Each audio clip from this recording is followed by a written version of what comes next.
Olá, começa agora o Guia Econômico, um programa para deixar você por dentro do que está movimentando a economia, os mercados e o seu bolso.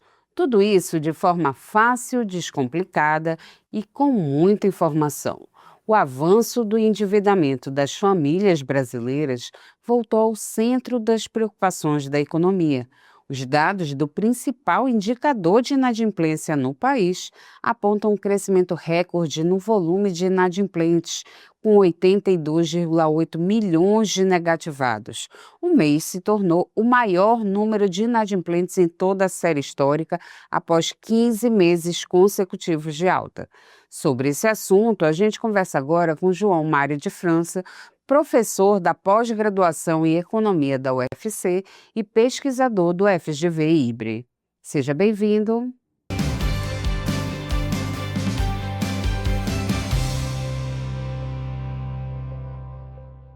Professor, muito obrigado por ter aceito o nosso convite. A pesquisa mais recente da Confederação Nacional do Comércio mostra que o percentual de famílias com dívidas já ultrapassa aí os 80,4% em março de 2026 e que a parcela de famílias com dívidas em atraso, a inadimplência, já totalizou aí 29,6%. Como é que o senhor está avaliando esse cenário brasileiro e também o cearense?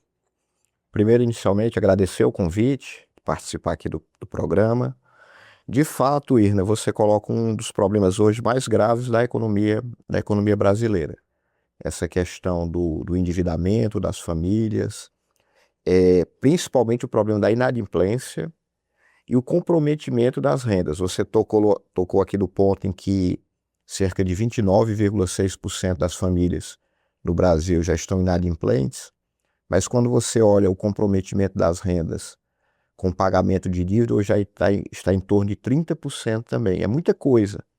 Isso até reflete essa percepção, esse mau humor que existe na economia, quando olha-se as avaliações do governo federal, apesar de bons indicadores econômicos, economia crescendo, mercado de trabalho aquecido, renda com aumento real acima da inflação, mas esse componente do endividamento, junto com o componente da inflação, que ainda segue alto na economia brasileira, tem produzido um certo pessimismo econômico por parte dos consumidores. E o que é que explica esse endividamento recorde?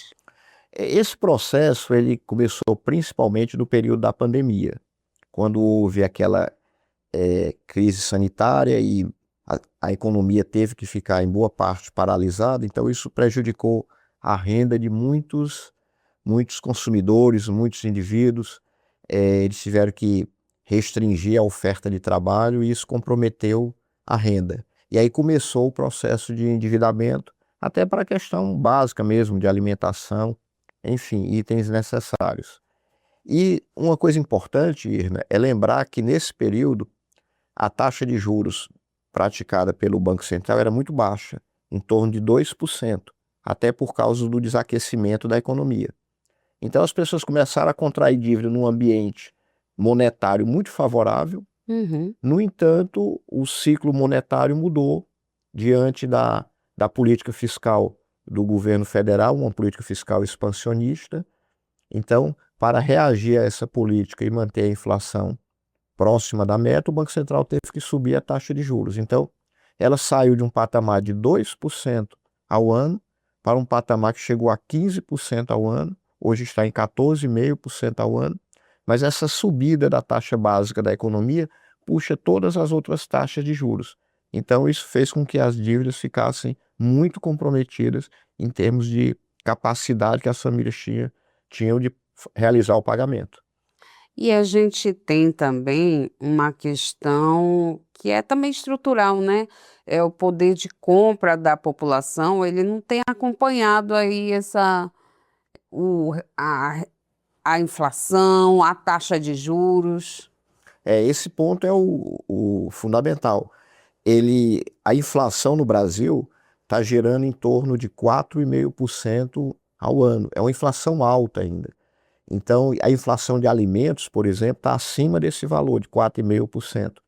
Então, isso compromete o poder de compra das famílias. Então, uma parcela da renda, se está toda alocada para pagamento de dívidas, sobra uma parcela pequena, 70% hoje está sobrando da renda dos brasileiros, para todo o resto do consumo que ele necessita, alimentação, itens básicos, escola dos filhos, vestuário, higiene pessoal, enfim, aluguel. Então, o fato da inflação estar alta, junto com a taxa de juros alta, via política monetária mais restritiva, compromete o poder de compra de uma renda que em média no Brasil já não é elevada.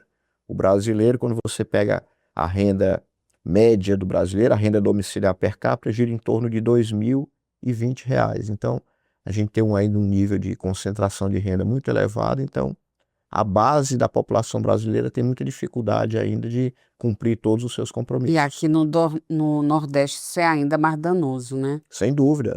Quando você olha aqui, por exemplo, o estado do Ceará, a média da renda domiciliar per capita é algo em torno de R$ 1.320, R$ 1.310. Então, já é uma diferença significativa em relação à média nacional. Então, aqui o poder aquisitivo ainda é menor e todo esse processo ele enfrenta igualmente como qualquer brasileiro. A taxa de juros aqui no Ceará é elevada, inflação é elevada.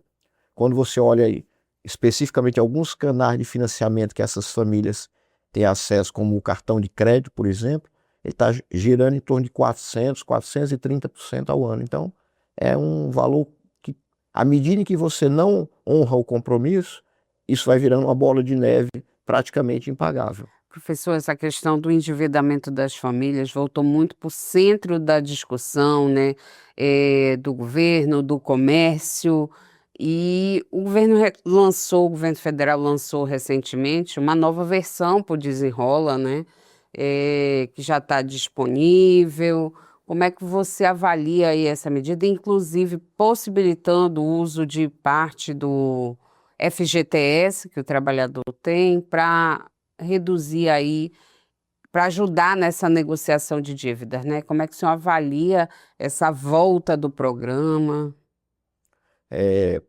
Bem, tem aspectos positivos, tem aspectos negativos, é importante a gente entender todo esse processo. Primeiro, como você falou, um relançamento de um programa que já tinha sido lançado em 2023, o Desenrola, que conseguiu um efeito positivo no primeiro momento, de redução de dívidas, mas rapidamente o processo retornou. E agora o governo lança o que ele está chamando de novo Desenrola, ou Desenrola 2.0, em que digamos assim, algumas medidas estão sendo aperfeiçoadas em relação à primeira versão. Tem alguns componentes importantes, talvez os mais relevantes, é a questão do público-alvo a ser atendido. Então, são famílias, na primeira versão era até 2 salários mínimos, agora você tem um público que pode chegar até uma faixa de 5 salários mínimos, então já é uma quantidade muito grande de brasileiros contemplado. Tem a questão que na primeira versão você tinha certas dificuldades operacionais, porque a renegociação de dívida se dava através de uma plataforma, via um leilão. Agora é uma negociação direta com os bancos. E também essas fontes de financiamento mais caras, de empréstimos mais caras, que não estavam contempladas na primeira fase, como dívidas no cartão de crédito, cheque especial, agora estão contempladas nesse momento, ainda com a possibilidade, como você citou, do uso do FGTS. Do ponto de vista do alívio da dívida para as famílias, isso é importante. É inegável que as famílias estão sufocadas, e qualquer medida que dê um alívio nessa questão é importante. Agora, tem que olhar porque o programa em si é como se ele resolvesse a situação, mas ele não ataca as causas do endividamento. As causas do endividamento estão ligadas a um aperto monetário muito grande da economia, com taxa de juros muito, muito acima do razoável, e também a questão da educação financeira. As pessoas não conseguem se programar corretamente para assumir essas dívidas. Então, eu acredito que vai ter um impacto positivo no sentido de aliviar esse comprometimento das rendas que as famílias têm hoje com a dívida, mas eu temo que esse processo volte novamente. E daqui a 2, 3 anos a gente esteja falando a mesma situação de endividamento, porque as causas desse endividamento, o ciclo monetário elevado, eh, e a questão da falta de educação financeira persistem. Então eu vejo nisso aí um ponto preocupante. E ainda devemos ter assim um longo caminho pela frente, né? O Banco Central começou a reduzir a taxa de juros, mas ainda de forma muito gradual, né? E esse processo, quando eu falo que a taxa de juros não está num patamar razoável no sentido de uma realidade econômica normal de um determinado país. Você está com a taxa de juros de 14,5% ao ano, numa inflação de 4,5%. Então, é algo em torno de 10% de juros reais nessa economia. Mas o Banco Central, ele vem lutando contra uma ação do governo de política fiscal expansionista.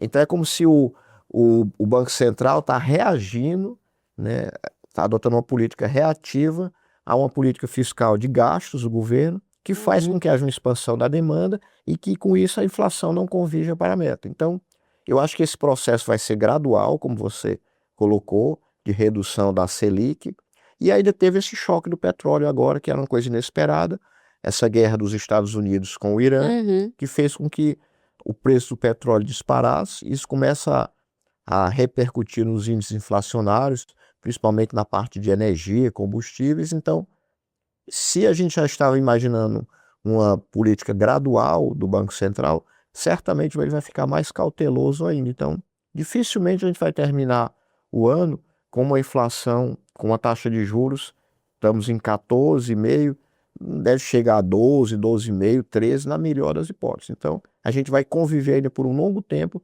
com taxa de juros elevada. A pesquisa da CNC de endividamento recente passou a abordar também o tema da questão das apostas, né? De acordo com a entidade, em um ano que se tem gasto em aposta no Brasil já é equivalente a 2 natais para o comércio. Tem esse impacto para o comércio, tem um impacto para o endividamento, para o orçamento das famílias. Como é que essa conta acaba chegando, né? O problema das bets é uma situação grave que o país vem enfrentando, vem tendo dificuldade de lidar com isso. Isso tem a ver com o problema de educação financeira das pessoas também, Uhum. que criam a ilusão que podem sair de uma situação econômica ruim via apostas, quando isso no máximo poderia ser encarado como uma situação de lazer, mas está virando um investimento. As Uhum. pessoas pegam parte da sua poupança, parte da sua renda, encaram isso como um investimento. Obviamente os resultados não vêm, isso vem gerando uma série de questões, como endividamento, como problema de saúde mental, prejudica no trabalho, desempenho profissional, relações familiares, enfim, uma série de E consequências muito vício graves. mesmo, Vício né? mesmo, né? Tem que ser encarado, para muitas pessoas tem que ser encarado como um problema de vício mesmo, como uma bebida, uma droga. Agora, a ideia do governo federal de limitar ou proibir que pessoas que aderirem a esse programa, o Novo Desenrola, não puderem fazer apostas durante um ano, faz o sentido do ponto de vista Uhum. de tentar mitigar esse problema, mas assim, eu acho que vai ser muito difícil a questão da fiscalização.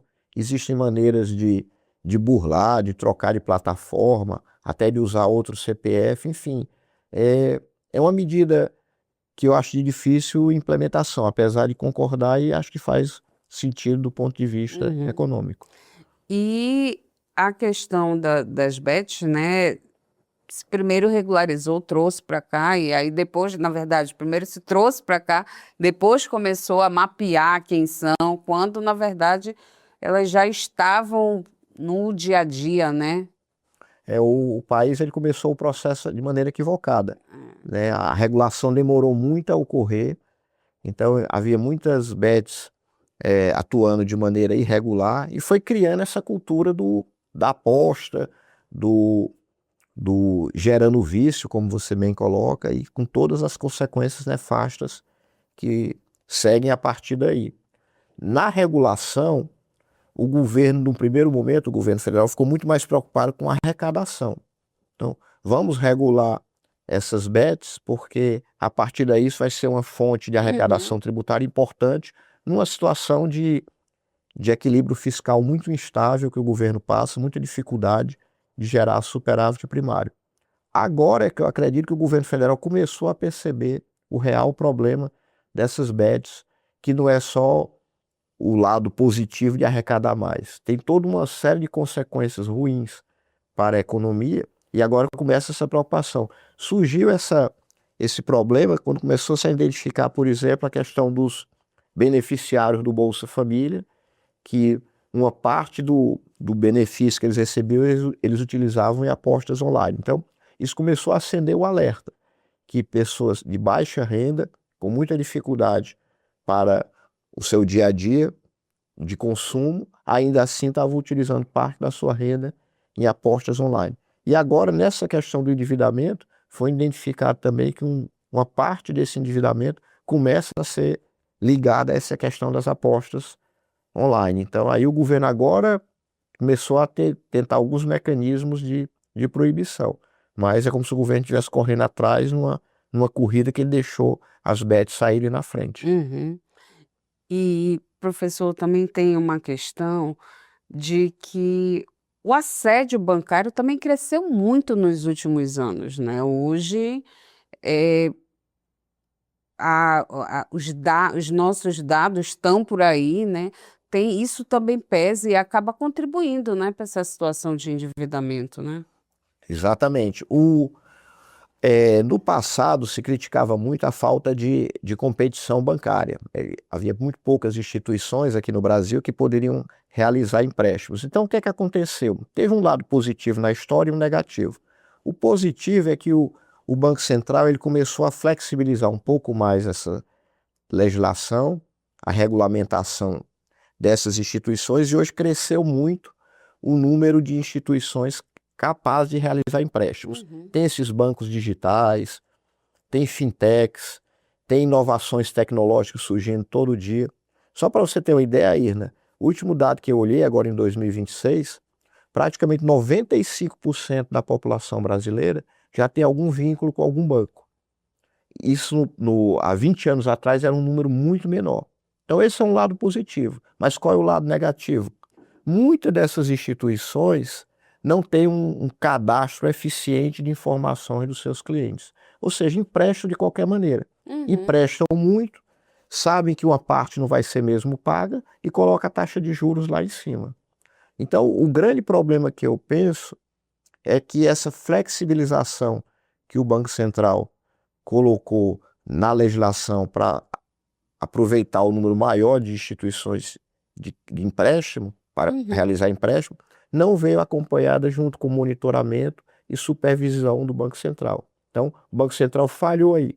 Supervisão, monitoramento, e aí nesse sentido, os empréstimos, como você mesmo disse, o assédio é muito grande ao cliente, você está em casa e está recebendo ligação no seu celular, já tem um crédito pré-aprovado, já tem um empréstimo pré-aprovado, e a Já população tem até brasileira... mudado hábitos, né? Hoje em dia a gente já fica até preocupado de atender o telefone. Exatamente, é o crédito já aprovado, é o empréstimo já aprovado, já dizendo qual é a taxa de juros, é só você apertar um botão, a tecla, já está contratado o empréstimo, e nesse sentido junta com a falta de educação financeira da população, então você compromete mais ainda a situação do endividamento. E aí, professor, então qual a saída? Como é que a gente consegue quebrar esse ciclo, né? Aí são dois movimentos. Tem um movimento que eu considero que é o ambiente macroeconômico do país. Então, como é que o governo federal pode ajudar a quebrar esse ciclo?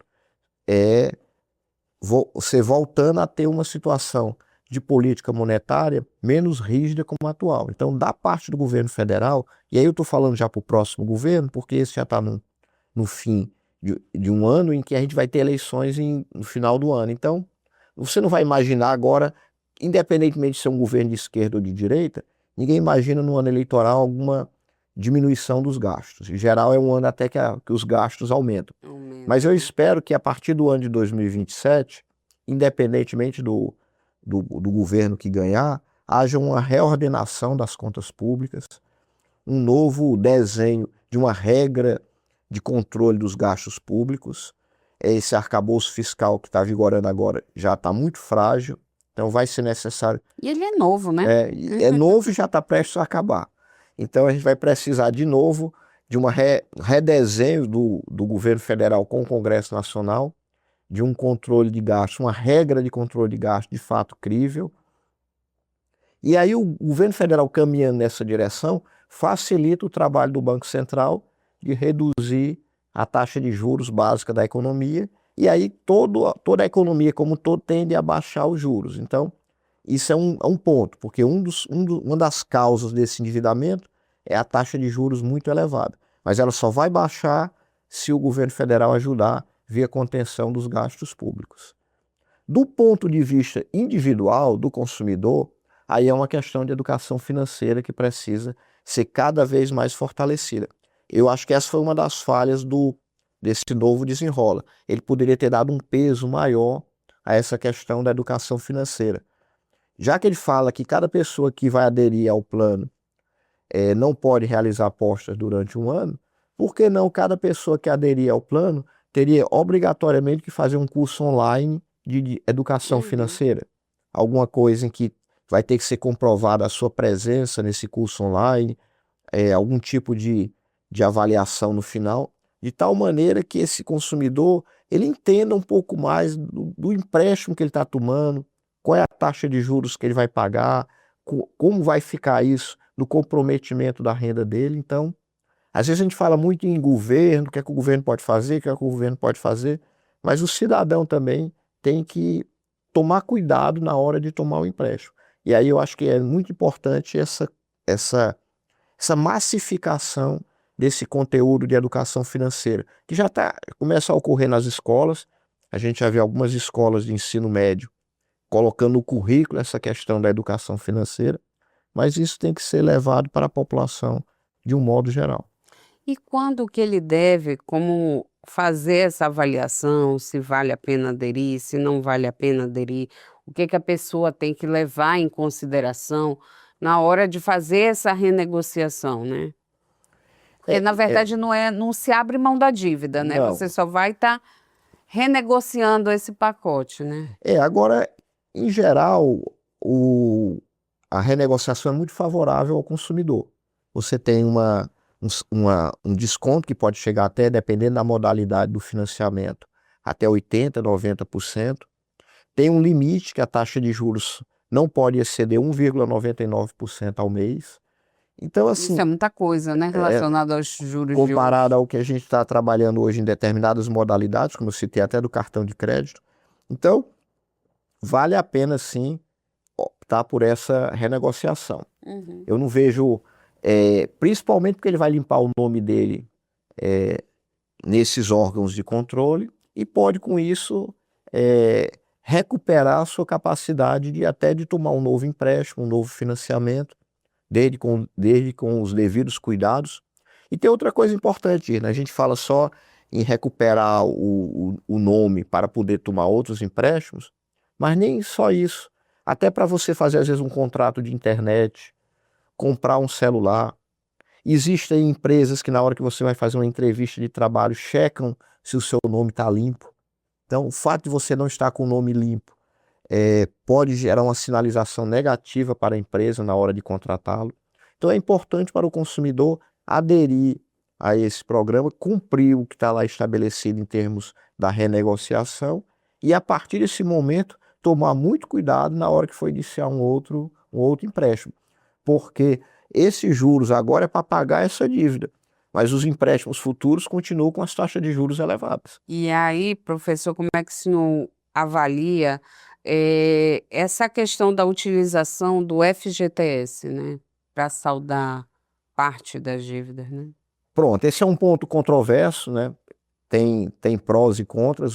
As pessoas que advogam contrárias à medida lembram que esse FGTS é uma espécie de colchão de proteção ao trabalhador, principalmente em episódios como o desemprego. Então, se ele está retirando uma parte desse colchão dessa poupança que ele tem, quando ele precisar disso em algum outro momento, isso vai estará em valor menor.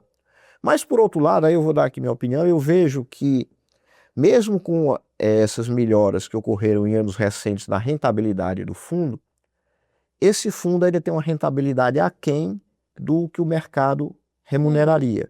E lembrar que esse dinheiro é um dinheiro do trabalhador, não é um dinheiro do governo.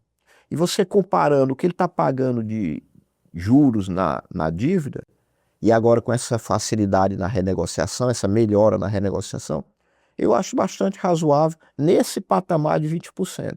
Eu não gostaria que fosse um patamar muito elevado, mas até 20% utilizar esse dinheiro que tem uma rentabilidade mais baixa que a do mercado para saldar dívidas que ele está pagando juros muito elevados por isso, eu acho que é aceitável. Eu não Vale vejo, a pena. eu não vejo essa medida como algo negativo nesse patamar de 20%.